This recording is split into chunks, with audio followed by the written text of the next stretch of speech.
Halo, selamat datang di channel Ruang Taktik. Di video kali ini kita akan analisis Erling Haaland. Liga-liga top dunia mulai panas. Bagi teman-teman yang bingung cari aplikasi yang cover semua liga mulai dari IPL, La Liga, Serie A, Bundesliga, dan lain-lainnya, kenalin aplikasi OneFootball.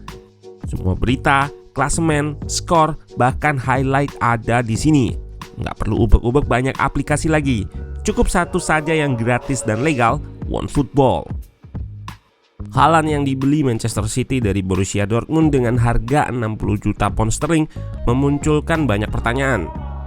Mengingat striker City sebelumnya, Gabriel Jesus sering kali melebar dan drop deep untuk bertukar posisi dan fasilitasi build up atau lebih bertipikal false nine. Pembelian Haaland yang notabene-nya merupakan striker klasik merupakan pembelian pemain yang nggak tipikal bagi Pep Guardiola. Akan tetapi City berhasil meraup hasil positif dengan kehadirannya. Sampai video ini dibuat, Haaland sudah mencetak 11 gol di IPL, 3 gol di UCL. Yang terdengar semakin luar biasa karena Haaland mencetak 2 hat-trick berturut-turut sebelumnya. Pep berhasil menemukan cara yang nggak biasa untuk menggunakan Haaland secara efektif pada fase build up dan serangan akhir City. Nah, penasaran dengan cara itu dari segi taktikal? Let's go, kita bahas sama-sama.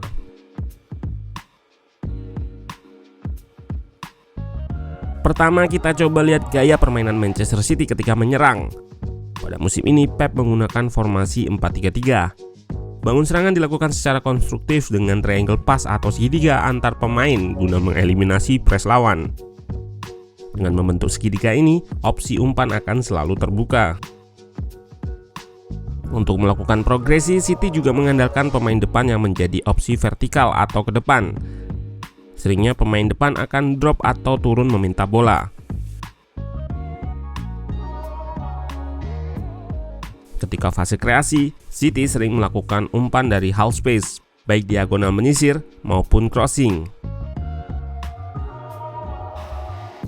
Untuk mencapai fase akhir serangan, City berusaha untuk stretch lini pertahanan lawan guna mencari pemain yang melakukan lari ke belakang lini, mundur ke belakang untuk pantulkan bola ke pemain lain, atau mencari pemain yang bisa ciptakan situasi 1 versus 1 lewat switch play.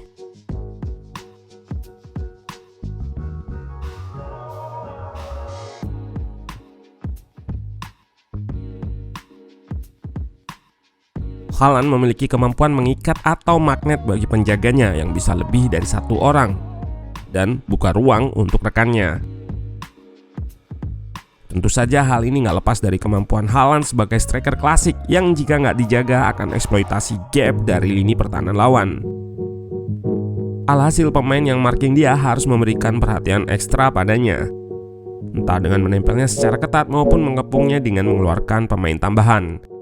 Namun kompensasinya akan ada pemain lain yang bebas. Hal ini sama dengan situasi pada gol Gundogan ini. Lihat bagaimana Haaland bisa menjadi magnet bagi 3 pemain Bournemouth sehingga Gundogan bebas mencetak gol. Kemampuan ini juga yang membuatnya musim lalu mencetak 8 assist, nilai yang cukup tinggi untuk seorang striker.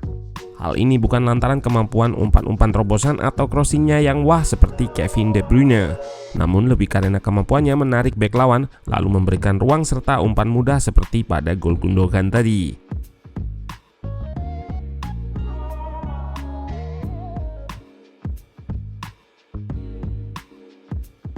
Selain menjadi magnet, satu lagi kelebihan Haaland adalah positioning. Tapi ada satu hal lagi yang menambah positioningnya bagus, yaitu reaction time atau timing dia ketika bereaksi. Posisi bagus, namun jika Haaland bereaksi lambat atau terlalu cepat, maka bola bisa lepas atau direbut lawan. Salah satu momen yang terekam adalah di gol ini. Variasi unik dari hal ini adalah menempatkan pemain yang berdekatan dengan Haaland. Pada contoh ini, De Bruyne membawa bola di sektor sayap. Pemosisian Haaland dengan 5 pemain lainnya rentangkan lini pertahanan Palace secara horizontal. Mahrez lakukan lari belakang lini untuk tarik back Palace. Situasi 2 versus 1. Haaland yang okupansi back tengah membuat dilema untuk back tengah tersebut dan buka ruang untuk Bernardo. Kedua hal tersebut membuat Haaland mampu untuk menjadi striker jitu ketika melawan tim yang bermain low block. threat atau ancaman yang ia miliki pada situasi crossing, di mana ia mampu eksploitasi gap ketika lini pertahanan musuh melebar, dan keberadaannya yang alihkan atensi lawan, serta ciptakan ruang bagi rekannya mampu untuk memberikan solusi bagi City guna disorganisasi pertahanan lawan yang rapat. Tetapi Pep menginginkan lebih, yaitu bantu fasilitasi progresi dari bawah atau link up. Dari peta umpan ini terlihat bahwa Haaland mampu untuk menjadi opsi vertikal untuk terima umpan diagonal dari rekannya. Namun jika dilihat di lapangan, penempatan umpannya masih cukup inkonsisten. Ada kalanya ia kurang akurat dalam melakukan umpan pantul, seperti pada contoh ini di mana ia mampu menerima bola dengan bentuk badan terbuka. Namun penempatan umpannya menuju Gundogan kurang tepat. Di sisi lain, terdapat momen-momen positif di mana ia mampu untuk eksekusi umpan membelah lini dengan akurat. Seperti ini di mana ia menempatkan dirinya sebagai opsi vertikal dan kemudian eksekusi umpan membelah lini menuju De Bruyne. Jika dilihat melalui pass map, Haaland lebih sering menerima bola di half space sebelah kiri, khususnya ia sering menerima umpan pendek karena ia sering terlibat dalam proses overload di sebelah sana. Konsentrasi umpan ke belakang lini yang lebih banyak di sebelah kiri ditujukan untuk memaksimalkan kaki kuatnya, yaitu kaki kiri. Haaland juga mempunyai momen di mana ia drop deep atau turun ke bawah yang bisa terlihat di sini. Untuk sebelah kanan, umpan menuju Haaland lebih panjang dan diagonal.